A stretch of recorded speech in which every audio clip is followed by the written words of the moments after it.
लेकिन अब प्रचंड स्थिति की तरफ में जा रहा। उसने देखा कि ये पूजा करते हैं, पाठ करते हैं, सत्य बोलते हैं, दया करते हैं, आदर करते हैं, सत्कार करते हैं, सेवा करते हैं, प्यार करते हैं। उसने देखा कि हमारा तो कोई आधिपत्य अधिकार होगा नहीं। जब ये महात्माओं के आदेश में रामायण गीता को समझते रहेंगे तो हमारा उसमें क्या कुछ नहीं होगा। वो तो ये दांव देख ही रहा था कि रामायण छूट जाए, पूजा छूट जाए, सत्य छूट जाए, महात्मा छूट जाए, योगी छूट जाए, या आपसे चरित्र छूट जाए, सदाचार छूट जाए, शाकाहारी खान पान आपका छूट जाए। वो तो ये चाहता ही था कलयुग कि मेरा प्रभाव, मेरा आधिपत्य हो जाए। तो उसने तो अपना काम कर दिया।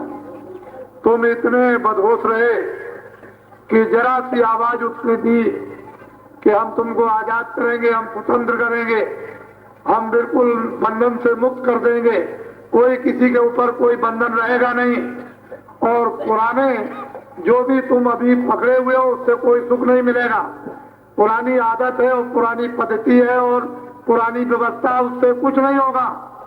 नई व्यवस्था और नई आदत और नई पद्धति से तुमको आजादी और सुख और समृद्धि मिल जाएगी।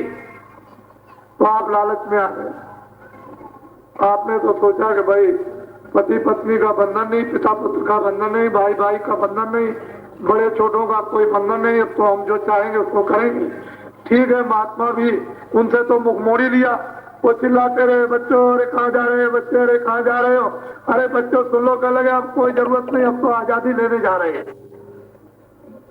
तो वो भी बेचारे वही खड़े रह गए, वो बच्चे भाग गए सब। उन्होंने भी सोचा जाने दो, देख आने दो, अब इनकी स्व इच्छा हो गई, अब इनकी इच्छा जाग गई, तृष्णा जाग गई, चलो देखा जाए। चुप हो गए, कुछ नहीं बोले। तो आपने क्या समझा कि ऋषि मुनि महात्मा साधु संत बिल्कुल लोप हो गए, अब संसार में है ही नहीं। तो तब तक उसको मौका मिल गया कलयुग को। उन्होंने कहा मैं तुमको ऐसी चीज दूंगा कि तुम बिल्कुल एकदम खुशहाल हो जाओगे। तुम लालच में गए, उसके सामने पहुंच गए। उसने पूछा तुम्हारे हाथ में क्या है?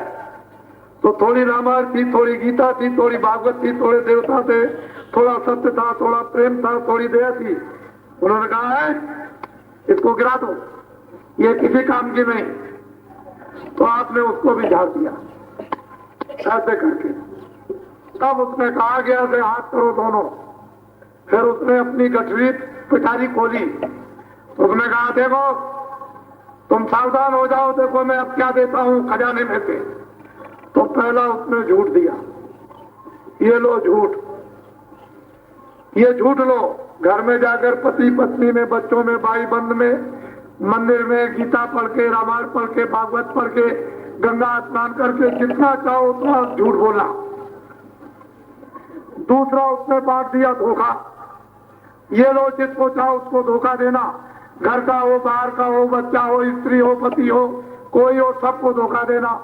तीसरे उसने कहा है ये लो बेईमानी, चौड़े बाजार में चाहे जिसकी बेईमानी करो, कोई शर्म की जरूरत क्या कुछ नहीं है। गीता रामायण भागवत मंदिर देवताओं से कुछ नहीं, डरने डरने कोई काम नहीं, बेईमानी कर लो। फिर उसने कहा ये लो चोरी, ये लो डकैती। अंत में उसने एकदम से कह दिया लो ये शराबोल हो जाओ उसमें। बस आपने ये सब चीजें कलयुग की ले ली, सारा मुल्क शराबोल, परिवार सारा नष्ट, समाज सारा नष्ट, देश सारा नष्ट, घर सारा नष्ट, धर्म सारा नष्ट, सत्य सारा नष्ट, न्याय सारा नष्ट, आदर सत्कार सब नष्ट, सेवाएं सब नष्ट, बड़े छोटे बुजुर्गों की। अब आप रोगी, कोई अंधे, लूले, लंगड़े, पेट खराब, ये खराब, बस्तर खराब, पागल, कोई मिर्गी, कोई ये, कोई वो, तरह तरह की बीमारी, एक दो तरह की बड़ी घटना है। हम तो सुनते सुनते कानों से वो कहा है बहुत ने कि मैं जब निकला संसार के दुखों को जानने के लिए तो इतने दुख मिले कि मेरे कान सुनते सुनते बहरे हो गए।